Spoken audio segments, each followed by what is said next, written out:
নমস্কার দর্শক বন্ধু, আমরা এর আগের ভিডিওতে বলেছিলাম যে 2026 জুড়ে কিছু কিছু সিলেক্টেড ফার্মা আমাদের প্রেফার্ড লিস্টে থাকবে এবং সেই ভিডিওতে আমরা এক্সাম্পল স্বরূপ কোয়ালিটি ফার্মা, সেনোরেস ফার্মা এগুলোর নাম বলেছিলাম যে কেন এগুলো আমাদের আগেকার রেকমেন্ডেশন এবং এখন কি কি জিনিস হচ্ছে সেই সমস্ত নিয়ে ডিটেলসে বলেছিলাম। তো সেই ভিডিও থেকে শেয়ার দুটোর দাম অনেকটা বেড়েছে, কিন্তু তা সত্ত্বেও আমরা বলবো যে ইউটিউবের যে কোনো ভিডিওর শেয়ার দেখে কিন্তু ব্লাইন্ডলি কেনা বেচা করবেন না। আগের ভিডিওতে বলেছিলাম, আবার বলছি, তার কারণটা খুব সিম্পল। কোয়ালিটি ফার্মারই এক্সাম্পল ধরুন, আমরা আগের বছর যখন পেড মেম্বারদের রেকমেন্ড করেছিলাম 800-900 টাকা দাম ছিল অনেকবার, তারপর রিপিট বাই দিই। যখন আগের 2 সপ্তাহ আগে যখন আমরা ইউটিউব ভিডিওটা পাবলিশ করি সেই সময় শেয়ারটার দাম অ্যারাউন্ড 1500 টাকা এই রকম মতো ছিল।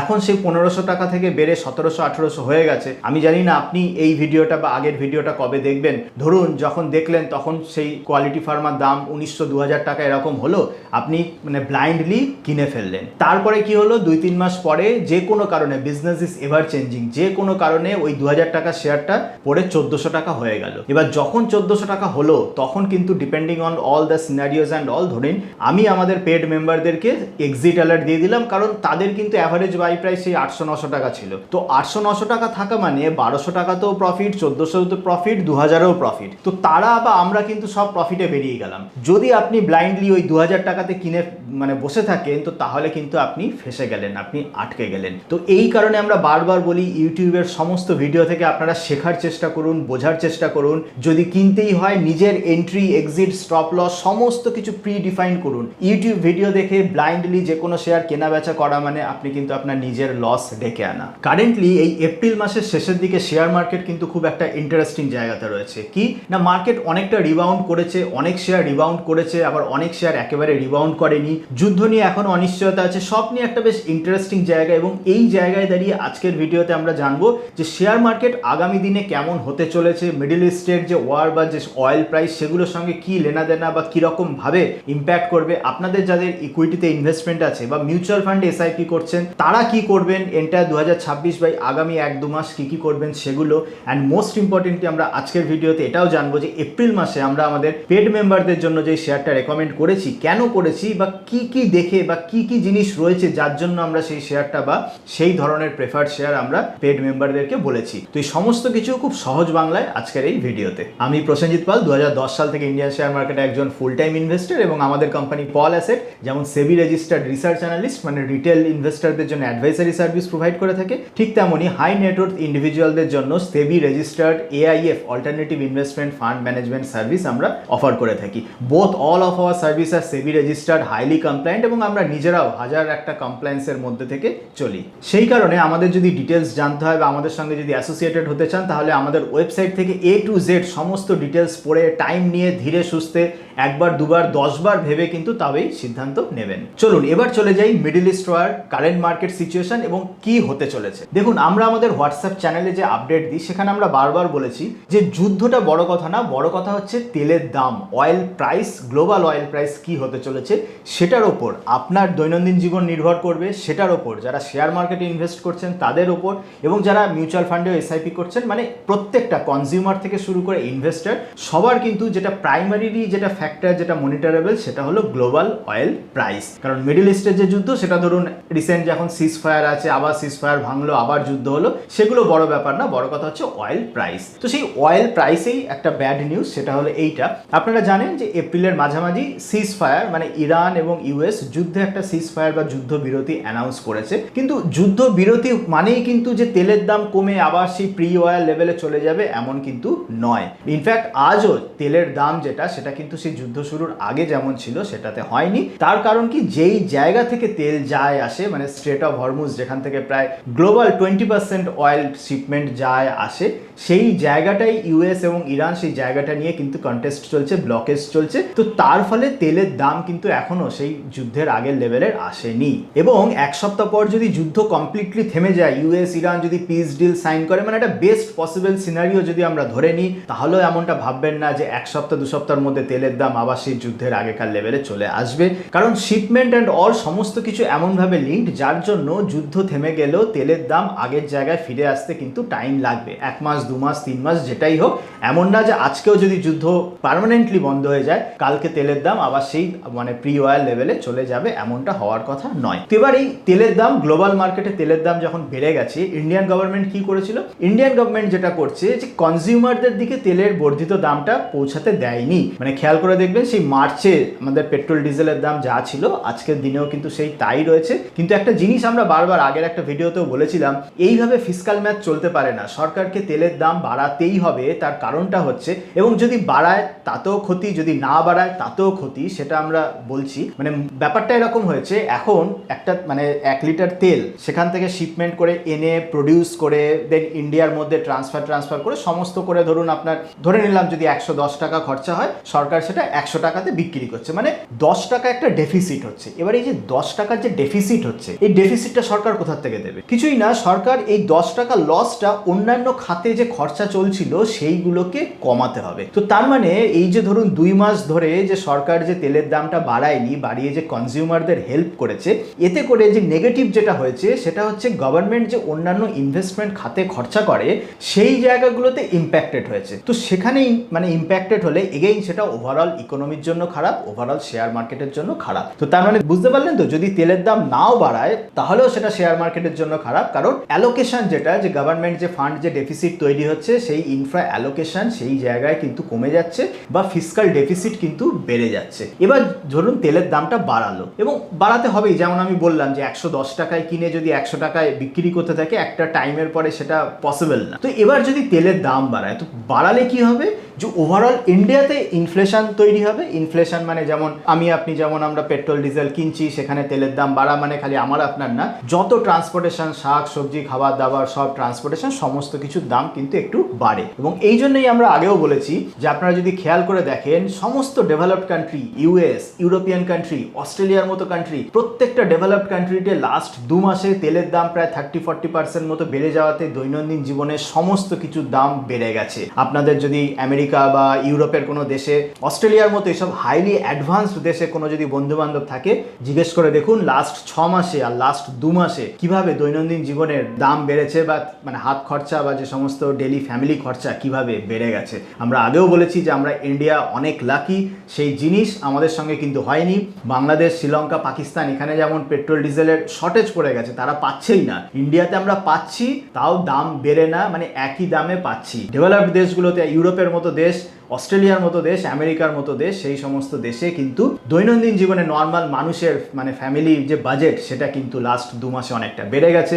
আমার কথায় বিশ্বাস না করলে যারা আপনার বন্ধু বান্ধব প্রচুর মানুষ তো রয়েছে, তাদের থেকে জিজ্ঞেস করে দেখুন, নিজে বুঝতে পারবেন আপনারা ভারতবর্ষে আছেন, সেন্ট্রাল গভর্নমেন্টের জন্য কতটা ভাগ্যবান আপনারা, বা আমরা কতটা বেটার লাইফ লিড করছি। এখানে একটাই গুড ফ্যাক্টর আছে, সেটা হচ্ছে এইটা, ইউএসএ মানে আমেরিকাতে 2026-এর লাস্টের দিকে মিড টার্ম ইলেকশন আছে। তো এই মিড টার্ম ইলেকশনের আগে ডোনাল্ড ট্রাম্প চাইছে যেন তেন প্রকারণে তেলের দামটা কমিয়ে দিয়ে মানে আগের জায়গায় নিয়ে গিয়ে ইউএস এর ইনফ্লেশন কমাতে। তো এই জিনিসটা যখন চাইছে, তো তখন এইটা আশা করা যায় যে 2026-এর অনেক আগেই হয়তো তেলের দামটা মানে গ্লোবাল মার্কেটে তেলের দাম কিন্তু সেই আগের জায়গায় ফিরে যাবে। কারণ at the end of the day president Trump কিন্তু এখন একটা প্রলংড যুদ্ধ বা প্রলংড তেলের দাম বেশি এটা অ্যাফোর্ড করতে পারে না, কারণ ইলেকশন একটা অনেক বড় জিনিস। তো ওভারঅল একটা জিনিস তো বুঝে গেলেন যে আমাদের ইন্ডিয়াতে আমাদের সেন্ট্রাল গভর্নমেন্ট যদি তেলের দাম না বাড়ায়, তো তাহলে কনজিউমারদের জন্য ভালো কিন্তু ইনভেস্টারদের জন্য খারাপ। কারণ তেলের দাম না বাড়ানো মানে ওই ডেফিসিট তৈরি হওয়া, সেই ডেফিসিটে অন্যান্য জায়গায় খরচা করতে না পারা। আর যদি তেলের দাম বাড়ানো হয়, তো তখন সেই ডেফিসিট তৈরি হবে না, কিন্তু সেটা কনজিউমারদের এফেক্ট করবে, দেন আবার ঘুরে ফিরে সেটা শেয়ারের জন্য, শেয়ার মার্কেটের জন্য কিন্তু নেগেটিভ। মানে এই ব্যাপারটা অনেকটা এইরকম, আমরা যারা ওয়েস্ট বেঙ্গলে আছি তারা আমরা জানি ওয়েস্ট বেঙ্গল গভর্নমেন্ট প্রচুর মানে ভাতা, ওয়েলফেয়ার স্কিম নিয়ে আসে, মাসে মাসে 2000-3000 নানান রকম টাকা দিচ্ছে। তো অনেকেই ভাবে, যারা ধরুন বেকার ছেলে বা যারা হাউসওয়াইফ টাকা পাচ্ছেন, তারা ভাবছেন যে আমরা তো ট্যাক্স দিই না, এই টাকাটা নিশ্চয়ই আমাদের গভর্নমেন্ট মানে এক্সট্রা অ্যাডেড দিচ্ছে। সব থেকে ভুল ভাবছেন, আবার বলছি প্রচণ্ড ভুল ভাবছেন। যে কোনো টাকা ইনকাম করে না সেও গভর্নমেন্টকে ট্যাক্স দেয়, এবং আপনি যে মাসে 2000-3000 টাকা যে ভাতাটা পাচ্ছেন, সেটা কিছুই না, আপনার থেকেই 5000 টাকা নিয়ে আপনাকে দিচ্ছে। কিভাবে? একটা বেকার ছেলে বা একটা বেকার হাউসওয়াইফ সে যখন শ্যাম্পু কিনছে বা দৈনন্দিন জিনিসপত্র কিনছে, বা ধরুন এই শার্ট কিনছে, প্যান্ট কিনছে, প্রত্যেকটা জিনিস আপনারা যখন কিনছেন তার সঙ্গে একটা জিএসটি থাকে। এই জিএসটির ডাইরেক্ট 50% হচ্ছে ওয়েস্ট বেঙ্গল গভর্নমেন্টের কাছে যায়। তো তাহলে আপনি একটা মানুষ, একটা বেকার ছেলে হোক বা একটা আপনি হাউস ওয়াইফ হোক না কেন, আপনি হিসাব করে দেখুন সারা বছরে আপনার এই ডেইলি নিডসের জন্য এই সাবান, শ্যাম্পু, জুতো, জামা, বেসিক এইসব, সিনেমা টিনেমা দেখতে যাওয়া সেগুলো তো আরও বেশি জিএসটি, যদি কেউ স্মোক টোক করেন এগুলো তো হিউজ জিএসটি, ওগুলো ছেড়েই দিলাম। তো এই যে দৈনন্দিন জীবনে যা যা জিনিস কিনছেন, পেট্রোল ডিজেল যা যা কিনছেন, প্রত্যেকটা জিনিস যা কিনছেন তার উপরে যে জিএসটি, সেই জিএসটির 50% কিন্তু ওয়েস্ট বেঙ্গল গভর্নমেন্টের কাছে যাচ্ছে। এবার ওয়েস্ট বেঙ্গল গভর্নমেন্ট কী করছে, সেই টাকা থেকেই আপনাকে একটা ভাতা দিচ্ছে, এবং ওই ভাতা দেওয়াতে একটা প্রবলেম হচ্ছে যে গভর্নমেন্ট আর ডেভেলপমেন্টাল প্রজেক্টে, মানে যেমন ধরুন শিল্প বা ধরুন বড় ইউনিভার্সিটি করা, মানে ইন ফিউচার ডেভেলপমেন্ট, আমাদের যাতে নেক্সট জেনারেশন ভালো থাকতে পারে, সেই ফিউচার ডেভেলপমেন্টের খরচা করার জন্য কিন্তু আর টাকা থাকছে না। মানে সরকার, যে কোনো সরকার, স্টেট গভর্নমেন্ট হোক আর সেন্ট্রাল গভর্নমেন্ট হোক, সে যখন কাউকে টাকা দেয়, মনে রাখবেন সেটা আর কারুর না, সেটা আপনাদেরই টাকা। এবার আপনাদের টাকা যদি আপনার হাতেই এইভাবে ভাতা হয়ে যায়, তাহলে মুশকিল একটা, আপনারা তো খরচা করে ফেলবেন, সেইটা আপনার নেক্সট জেনারেশন বা আপনার লং টার্মে কোনো চাকরি ক্রিয়েশন বা কোনো কিছুতে হেল্প করবে না। কিন্তু সেই টাকাটা যদি আজকে একটা শিল্প বানাতে বা স্কুল, কলেজ, ইউনিভার্সিটি বা হসপিটাল বানাতে ইউজ হয়, তো তখন মাচ বেটার ইনফ্রাস্ট্রাকচার, প্রত্যেকে বেনিফিটেড হবে। আপনি বেনিফিটেড বেশি হবে, আপনার নেক্সট জেনারেশন আরও বেশি বেনিফিটেড হবে, তার কারণ শিক্ষা, শিল্প আর কোয়ালিটি এডুকেশন অ্যান্ড অল সব কিছু সে পাবে। তো এটা হলো একটা বেসিক মানে ধারণা, যেটা সবার মধ্যে ক্লিয়ার থাকা দরকার, যে গভর্নমেন্ট দিচ্ছে যখন, তখন সেটা এমন নয় যে কোনো মানে বড় লোকদের থেকে নিয়ে দিচ্ছে। হ্যাঁ, অবভিয়াসলি বড় লোকরা অনেক বেশি ট্যাক্স কন্ট্রিবিউট করে, কিন্তু আপনারই টাকা ঘুরে ফিরে কিন্তু সেই আপনার কাছে যাচ্ছে, যেটার ইউটিলাইজেশনের ওপর ডিপেন্ড করে আপনার এবং ওভারঅল কেমন কি বেনিফিট হবে। তো ওভারঅল মানে কেন এই কথাগুলো বললাম, যে দেখুন এই তেলের দাম ব্যাপারটার ব্যাপারে নিশ্চয়ই এতক্ষণে বুঝে গেছেন যে তেলের দাম যদি না বাড়ে, বা এই যে 2 মাস ধরে না, মানে গভর্নমেন্ট যে বাড়ায়নি, সেটার জন্য কিন্তু শেয়ার মার্কেটের খারাপ, ইনভেস্টারদের খারাপ, কারণ ডেফিসিট তৈরি হচ্ছে, সেই ডেফিসিট অন্য জায়গায় ইম্প্যাক্ট করবে। আবার যদি তেলের দাম বাড়ে, যেমন বললাম তেলের দাম বাড়াতেই হবে, মানে কোনো অপশন নেই, কতদিন এই ডেফিসিট চলবে। আর গ্লোবাল মার্কেটে তেলের দাম অত তাড়াতাড়ি কমবে না, 2 মাস 3 মাস 4 মাস, মেবি আরও বেশি টাইম লাগতে পারে। তো সেখানে যদি রিটেল তেলের দাম যদি বাড়ানো হয়, সেইটাও কিন্তু শেয়ার মার্কেটের জন্য খারাপ। তো এই জন্য এবার আমরা ডাইরেক্ট চলে আসি তাহলে আগামী দিনে শেয়ার মার্কেটের আউটলুক। শেয়ার মার্কেটে এপ্রিল মাসে যে রিলিফ র্যালি চলছে, এই রিলিফ র্যালির থাকার মধ্যে থেকে আমি বলবো এই র্যালি কিন্তু পার্মানেন্ট বা দীর্ঘস্থায়ী হবে না, এটা একটা ব্যাড নিউজ। এই র্যালি একটা না একটা টাইমে কিন্তু কারেকশন হবেই, এবং আমার খুব মন বলছে যে এই মে মাস, যেটা মে মাসের মধ্যেই মার্কেটে আপনারা আবার কারেকশন দেখতে পারবেন। হ্যাঁ, সেই কারেকশন হয়ে যাওয়ার তারপরে আবার মানে কারেকশনের পর কি মানে আবার মার্কেট বাড়বে নাকি আরো বেশি কারেকশন হবে, সেটা দেন মে মাসে আমরা ভিডিও করে মে মাসে জানতে পারবো, সেই সময়কার অনেক সিচুয়েশন অল ওপর। কিন্তু আপাতত আমরা এইটুকু বলতে পারি, এপ্রিল মাসে আমরা যে র্যালিটা দেখেছি, যে মার্কেটটা যে বেড়ে গেল,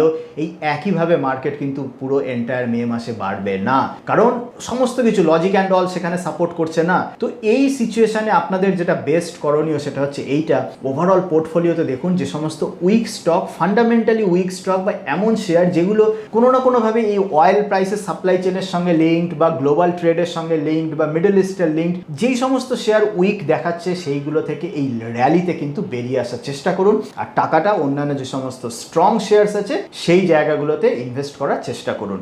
আমরা এক্সাম্পল দিয়ে বলবো, রিসেন্ট রেকমেন্ডেশনের এক্সাম্পল, যে স্ট্রং স্টক বলতে আমরা কি বোঝাচ্ছি বা কেন কি, সেইটা কিন্তু ওভারঅল মেসেজ এইটাই, যে এপ্রিল মাসে শেয়ার মার্কেটে যে র্যালি চলেছে, সেই র্যালি সিমিলার পেসে কিন্তু মে মাসে কন্টিনিউ হওয়ার চান্সেস খুবই কম।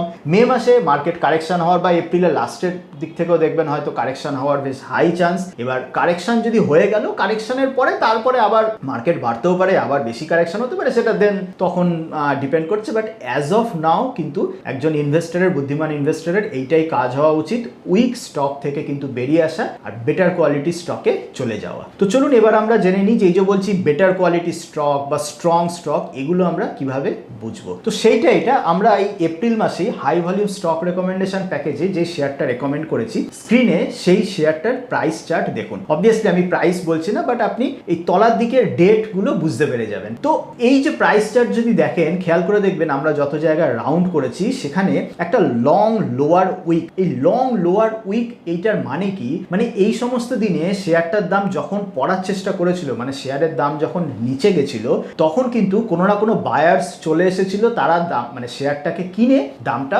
ওপরে করে দিয়েছে। দেখুন আমি খুব সিম্পল বাংলায় বলছি, কোনো রকম টেকনিক্যাল ইন্ডিকেটার্স কিচ্ছু ইউজ করছি না, জাস্ট আপনি এই চার্টটা যদি ভালো করে খুব মানে মন দিয়ে যদি ফলো করেন, এই চার্টে দেখলে একটা জিনিস ক্লিয়ার যে এন্টায়ার মার্চ মাসে ভালো করে দেখুন যে মার্চ মাসে যখন ওভারঅল মার্কেটে small cap mid cap small cap স্টকের হিউজ কারেকশন হয়েছে, এটাও একটা স্মল ক্যাপ স্টক, তখন কিন্তু এই শেয়ারের তেমন কারেকশন হয়নি, রাদার প্রাইস একটু মানে ওভারঅল প্রাইস একটু বেড়েছে। এবং তার থেকেও যেটা ইম্পর্টেন্ট যে যতবার প্রাইসটা পড়তে চেয়েছে মানে যতবার কারেকশন হতে চেয়েছে, কোনো না কোনো প্যানিক ইনভেস্টর সেল করতে চেয়েছে, কেউ না কেউ এসেছে যারা কিনে নিয়ে। এবার এই কেউ না কেউ কারা, সেইটাকে আমরা বলি স্মার্ট মানি। মানে যখন ওভারঅল মার্কেট খারাপ থাকে, শেয়ার পড়ে না, লম্বা লম্বা লোয়ার উইক তৈরি হচ্ছে, তখন কোনো না কোনো ইনস্টিটিউশন মানে এই এফআইআই, ডিআইআই, পিএমএস মানে যারা ওয়েল ইনফর্মড ইনভেস্টর, তারা যদি কেনে, কারণ তাদের পয়সা হিউজ, মানে আপনি যদি শেয়ার কেনেন 1 লাখ 2 লাখ টাকার কিনবেন, আর ওই মিউচুয়াল ফান্ড ডিআইআই এফআইআই যদি শেয়ার কেনে তারা 1 কোটি 2 কোটি বা কয়েকশো কোটিতে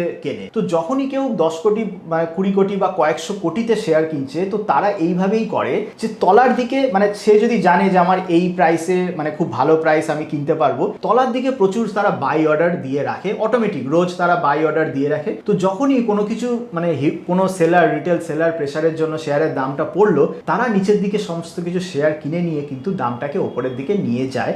তো এইটা হলো মানে জাস্ট আমি মানে খুব প্লেন বাংলায় একটা চার্ট দেখে এই জিনিসটা কিন্তু বোঝা যাচ্ছে। তো এই জিনিসটা বোঝা গেলে একটা বেটার পার্ট একটা জিনিস কি হলো যে এই যে শেয়ারটার আমরা ডাউন সাইড কিছুটা হলেও আমরা একটা আইডিয়া করতে পারছি, যে মানে একটা কাইন্ড অফ যে ডাউন সাইডের একটা আমরা সাপোর্ট পেয়ে যাচ্ছি। মানে কেমন ডাউন সাইডের সাপোর্ট, যে এত কিছু হওয়ার পরেও, মার্কেট খারাপ থাকার পরেও শেয়ারের দাম এতটা পড়লো না, বা কেউ না কেউ আসছে, কোনো না কোনো মিউচুয়াল ফান্ড বা এফআইআই বা কেউ একটা বড় ইনভেস্টর রয়েছে যারা তলার দিকে সব শেয়ার কিনতে থাকছে। তো তার মানে সেই শেয়ারটা হয়তো মানে এখনকার রেট থেকে মোর দ্যান 50% 15% কারেকশন হতে গেলে এমন কিছু হতে হবে যেটা মানে এখন কোনো মার্কেট পার্টিসিপেন্ট ইমাজিন করতে পারছে না। মানে এমন একটা নেগেটিভ হতে হবে এই শেয়ারটা মোর দ্যান 10% 15% কারেকশনের জন্য, যে যেটা এখন কেউ ভাবতেই পারছে না। তো এইটা হয়ে গেল আমাদের একটা বেনিফিট। এবার সবসময় মনে রাখবেন, কোনোদিনই কোনো share just because of chart দেখে টেকনিক্যাল অ্যানালিসিস করে কেনা উচিত নয়। টেকনিক্যাল অ্যানালিসিস সবসময় ফান্ডামেন্টাল অ্যানালিসিসের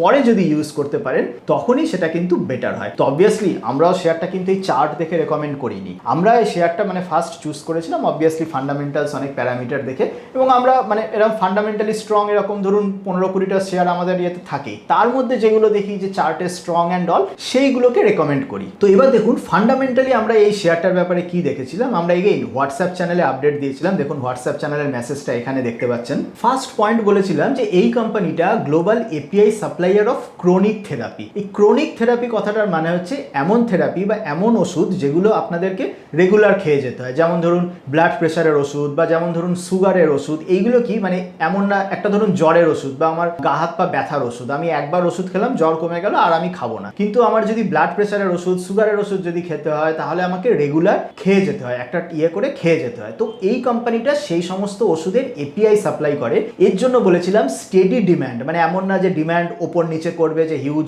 ইয়ে হচ্ছে, তা না, নন সাইক্লিক্যাল, যেহেতু এগুলো ক্রনিক থেরাপি তো তার জন্য এর ওষুধগুলো চলতে থাকে, ডিম্যান্ড একটা স্টেডি থাকে। সেকেন্ড বলেছিলাম বিজনেসে হাই এন্ট্রি ব্যারিয়ার আছে এবং সেই এন্ট্রি ব্যারিয়ার নাম্বারে রিফ্লেক্টেড 25% প্লাস আরওই আরওসিই রয়েছে, প্লাস স্ট্রং একটা প্রফিট মার্জিন রয়েছে। তো এর জন্য যে বিজনেসে মানে ক্রনিক থেরাপি যেমন বললাম যে প্রোডাক্টের ডিম্যান্ড স্টেডি ডিম্যান্ড, কিন্তু সেই বিজনেস মানে কোম্পানিটা রেগুলেটেড মার্কেটে এমন বিজনেস করছে যার জন্য এন্ট্রি ব্যারিয়ার এবং মোটও তৈরি হয়েছে। থার্ড আমরা বলেছিলাম আগামী 1-1.5 বছরে মাল্টিপল গ্রোথ ট্রিগার্স, মানে যেমন CDMO opportunity, then high potent API opportunity, এইরকম মাল্টিপল গ্রোথ ট্রিগার রয়েছে। এবং ফোর্থ পয়েন্ট যেটা বলেছিলাম most important, undervalued share but price resilience. এই কথাটার মানে কি, মানে শেয়ারটার দাম এখন প্রাইস হচ্ছে 52 উইক, মানে লাস্ট 1 বছরের যে হাই সেখান থেকে এমন কিছু কম না, মানে লাস্ট 1 বছরে যেখানে হাই করেছে তার 10% কাছাকাছি ঘোরাফেরা করছে। তো এইটা দেখে লোকে ভাবতে পারে যে শেয়ারটার দামটা তো অনেকটা বেড়ে গেছে, তাহলে কি এখন কিনবো না, কিন্তু এইটা একটা মিসকনসেপশন।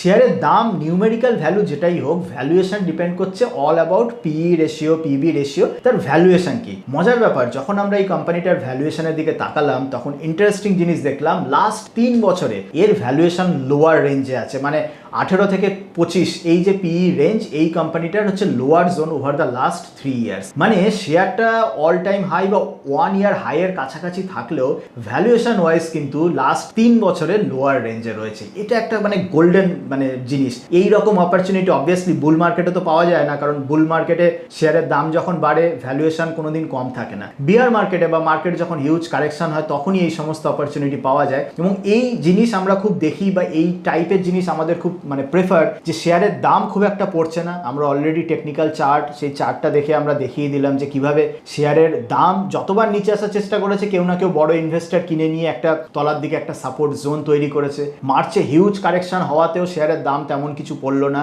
এপ্রিল মাসেও আমরা এতদিন ধরে দেখছি যে শেয়ারের দামটা পড়তে চাইছে না, এবং তারপরে এই সমস্ত এত ফান্ডামেন্টাল প্যারামিটার্স মানে ফান্ডামেন্টালি স্ট্রং, এবং তার সাথে সাথে এটা দেখছি যে দাম 1 বছর হাইয়ের কাছাকাছি, কিন্তু ভ্যালুয়েশন ওয়াইজ কিন্তু এখনো কমের দিকে। তো এই কারণে আমরা এই শেয়ারটা হাই ভলিউম স্টক রেকমেন্ডেশন যে প্যাকেজ, সেই প্যাকেজে মেম্বারদের এপ্রিল মাসে রেকমেন্ড করেছিলাম। ভিডিওটা যখন করছি এখনো শেয়ারটা গুড বাই প্রাইস রেঞ্জে রয়েছে, কিন্তু প্রাইসের চার্ট বা যা দেখছি আমরা জানি না কতদিন সেই প্রাইসটা গুড বাই রেঞ্জে থাকবে। একটাই গুড নিউজ যে মার্কেট যদি over a period of time আরও যদি 1-2 মাস এরকম উইক থাকে, কারেকশন হতে থাকে, তখন হয়তো শেয়ারটা থেকে যাবে গুড বাই রেঞ্জে, যাতে করে সবাইকে আরও বেশি বেশি সুযোগ দেবে কেনার ইয়ের জন্য। কিন্তু যদি মার্কেটে যদি আবার কোনো টেলউইন্ড চলে আসে বা এই শেয়ারের যদি কোনো টেলউইন্ড চলে আসে, তখন কিন্তু বেশি দিন হয়তো শেয়ারটা গুড প্রাইস রেঞ্জে থাকবে না। আমাদের এই হাই ভলিউম স্টক রেকমেন্ডেশন সার্ভিসের লিঙ্ক ডিসক্রিপশনে রয়েছে, ফার্স্ট কমেন্টেও থাকবে, আপনারা সেই ডিটেলস চেক করে দেখতে পারেন। তবে বারবার বলছি, এটা কিন্তু আমি আপনাদের কোনো সাবস্ক্রিপশন বিক্রি করার জন্য ভিডিও করছি না, রাদার শেখানোর জন্য বলছি। আমাদের ওয়েবসাইটে আমরা ক্লিয়ার মানে প্রচুর রিজন দিই যাতে করে কেন আপনি সাবস্ক্রাইব করবেন না, এবং আমরা এটাও প্রত্যেক ভিডিওতে বলি সাবস্ক্রিপশন কিন্তু ম্যাক্সিমাম ইনভেস্টরদের জন্য নয়। ইনফ্যাক্ট ডিরেক্ট ইকুইটি ইনভেস্টিংই ম্যাক্সিমাম ইনভেস্টরদের জন্য নয়। মনে রাখবেন, আমরা এটাই বলি, আমাদের এই high value stock recommendation subscription until and unless আপনার ওভারঅল ইনভেস্টেবল ফান্ড 3 লাখের বেশি বা আপনি মাসে মাসে 50,000 টাকা মতো ইনভেস্ট করতে পারছেন, তাহলে কনসিডার করে দেখুন। যদি সেগুলো না হয়, ডিরেক্ট ইকুইটি না, আপনি মিউচুয়াল ফান্ডে এসআইপি করুন। মিউচুয়াল ফান্ডেরও এগেইন আমরা মিউচুয়াল ফান্ডের কোনো অ্যাডভাইসার না, এজেন্ট না। আপনি মিউচুয়াল ফান্ডে ইনভেস্ট করলে আমার 1 টাকাও আসবে না, তাই আমি মানে কোনো অ্যাক্টিভ অ্যাডভাইস দিই না। খালি এটা বলি যে ইন্ডেক্স মিউচুয়াল ফান্ড যেমন নিফটি 50 ইন্ডেক্স ফান্ড, ওখানে যদি আপনি এসআইপি করতে থাকেন, মানে যাদের ধরুন কম ক্যাপিটাল, মাসে মাসে 10,000 টাকা ইনভেস্ট করছেন,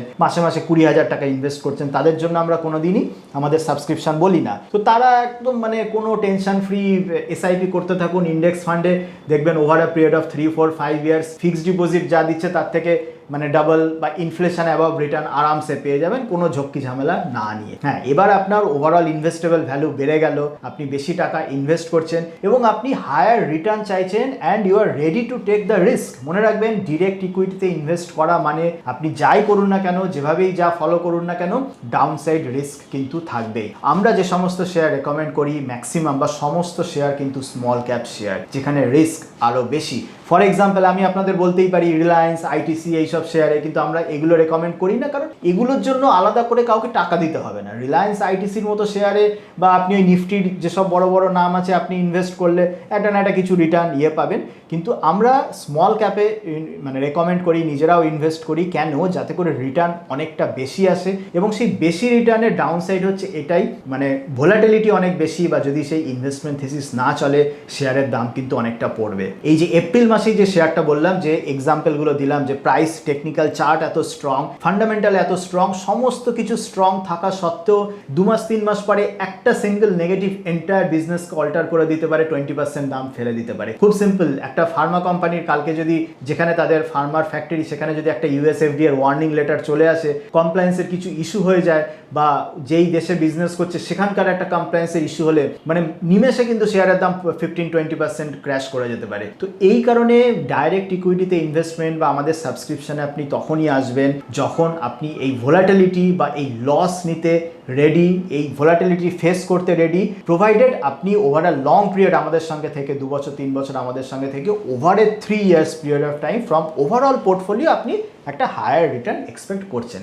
যদি সেটা বলেন যে না, আমি ভোলাটিলিটি সহ্য করতে পারি না, আমি এমন কোনো শেয়ারে ইনভেস্ট করতে পারি না যেখানে লস হবে, বা আপনি যদি এই রকম ভাবেন যে আপনাদের সাবস্ক্রিপশন নিচ্ছে, আপনাদের টাকা দিচ্ছি, তবুও কেন লস হবে, ভুল ভাবছেন, লস হবেই। মানে এটা যদি ভাবেন যে আপনাদের তাহলে সাবস্ক্রিপশন কেন নেব, সাবস্ক্রিপশন আমরা অফার করে থাকি প্রপার অ্যাডভাইসারি দেওয়ার জন্য এবং রিটার্ন ম্যাক্সিমাইজের চান্স বাড়ানোর জন্য এবং over a period of 2-3 years যাতে আপনার ওভারঅল একটা ভেরি হাই রিটার্ন হয়। এমন নয় যে ইন্ডিভিজুয়াল শেয়ার থেকে লস হবে না, 10টা শেয়ার বললে 2-3টে শেয়ার থেকে লস হবে, টার্গেট এইটা 7-8টা শেয়ার যেন সেই লসকে কভার আপ করে over a period of time একটা বেটার রিটার্ন দেয়। তো এনিওয়েজ এত কথা আমি এই কারণেই বলি যে সবসময় মনে রাখবেন আমরা সাবস্ক্রিপশন নেওয়ার জন্য বলি না, না নেওয়ার জন্য অনেক কথা বলি।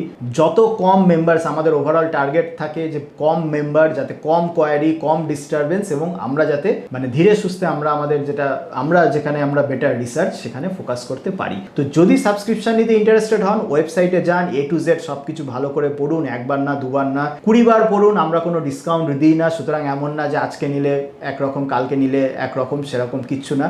সমস্ত কিছু যদি ঠিকঠাক থাকে, নিজের কনভিকশন যদি আসে তাহলে করুন। আমরা কিন্তু ফোন করে আপনাকে বলবো না এটা ভালো ওটা ভালো আপনি এর জন্য করুন, বা আপনি আমাদের ফোন করলেও আমি নিজে আমার এমপ্লয়ীদের স্ট্রিক্ট ইনস্ট্রাকশন দেওয়া আছে, কোনো রকম ইনডিরেক্ট অ্যাডভার্টাইজিং এটা সেটা নয়। তো এইটাই আপনার নিজের যদি কমফোর্টেবল হন, নিজে যদি মোটিভেটেড হন, দেন চুজ করতে পারো, না হলে প্লিজ করবেন না। তো ওভারঅল এই ভিডিও যদি আমরা সামারি করি সেটা এইটা যে যুদ্ধ মিডল ইস্ট ওয়ার যদি কালকেও থেমে যায় তাহলেও অয়েল প্রাইস, তেলের দাম কিন্তু যুদ্ধের আগে যা ছিল একদিনে আসবে না, যুদ্ধের আগের লেভেলে আসতে কিন্তু টাইম লাগবে। তো যেহেতু তেলের দাম মানে নর্মাল হতে টাইম লাগবে, তো ইন্ডিয়ান গভর্নমেন্ট তেলের দাম বাড়াক কি না বাড়াক, যদি বাড়ায় তো তাহলে কনজিউমারদের ক্ষতি হলে ইনভেস্টারদের ক্ষতি, যদি তেলের দাম নাও বাড়ায় তাহলে ওভারঅল ইকোনমিতে ড্র্যাগ পড়বে, সেটাও কিন্তু শেয়ার মার্কেটের জন্য নেগেটিভ। তো যাই হোক না কেন, শেয়ার মার্কেটের জন্য ভেরি নিয়ার টার্ম নেগেটিভ। তার জন্য আমরা এপ্রিল মাসে যে রিলিফ র্যালিটা দেখতে পাচ্ছি, মোস্ট লাইকলি সেই মে মাস জুড়ে কিন্তু টানা সেই র্যালিটা চলবে না। মে মাসের কোনো না কোনো সময় বা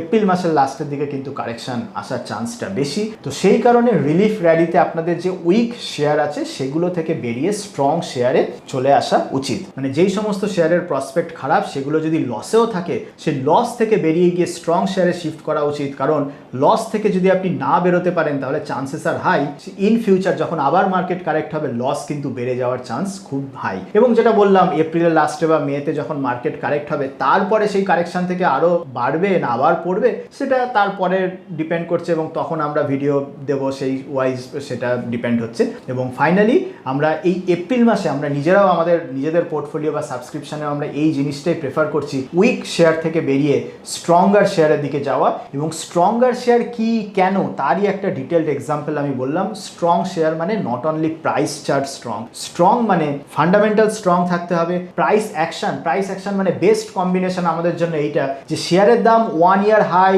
এর কাছাকাছি কিন্তু ভ্যালুয়েশন ওয়াইজ লাস্ট 1 বছর 2 বছর কি 3 বছরের লোয়ার রেঞ্জে। এটা একটা খুব সুন্দর কম্বো আমাদের মানে প্রেফার্ড ইনভেস্টমেন্টের জন্য। এবং তার সাথে সাথে আমরা যখন টেকনিক্যাল চার্টে দেখি বা প্রাইস চার্টে দেখি যে ভলিউম বেশ ভালো, যতবার শেয়ারটা পড়ার চেষ্টা করেছে, ওভারঅল মার্কেটে যখন খারাপ, যেদিন ওভারঅল মার্কেট ক্র্যাশ করছে সেদিনও শেয়ারটা পড়েও মানে দিনে অনেকটা নিচে এসেছে কিন্তু আবার ওপরের দিকে চলে যাচ্ছে, মানে যেটা লং লোয়ার উইক ক্যান্ডেল চার্টের আমরা যেটা বলি। তো এই সমস্ত কিছুর কম্বিনেশনই একটা স্ট্রং শেয়ারের এক্সাম্পল। তো কমেন্ট সেকশনে জানাতে পারেন আপনারা কি ধরনের স্ট্রং শেয়ারের দিকে যাচ্ছেন, বা আপনাদের কি মনে হয় কোন কোন শেয়ার স্ট্রং বা কোন কোন উইক জায়গা থেকে আপনারা বেরোচ্ছেন, সেই সমস্ত জিনিস কমেন্টে জানাতে পারেন। আর আগামী দিনেও যদি এই ধরনের ভিডিও আপনাদের টাইম লাইনে পেতে চান তো তাহলে চ্যানেলটাকে খালি সাবস্ক্রাইব করলে হবে না, সাবস্ক্রাইব করার পর দেখবেন নোটিফিকেশন একটা বেল আইকন আছে, তো সেই বেল আইকনে প্রেস করুন এবং নোটিফিকেশন অন রাখুন যাতে করে নেক্সট আমরা যখন ভিডিও দেবো সেটা আপনার টাইম লাইনে আসে। চলুন আজকের মতো এই পর্যন্তই, দেখা হবে অন্য কোনো দিন অন্য কোনো টপিক নিয়ে। ততদিন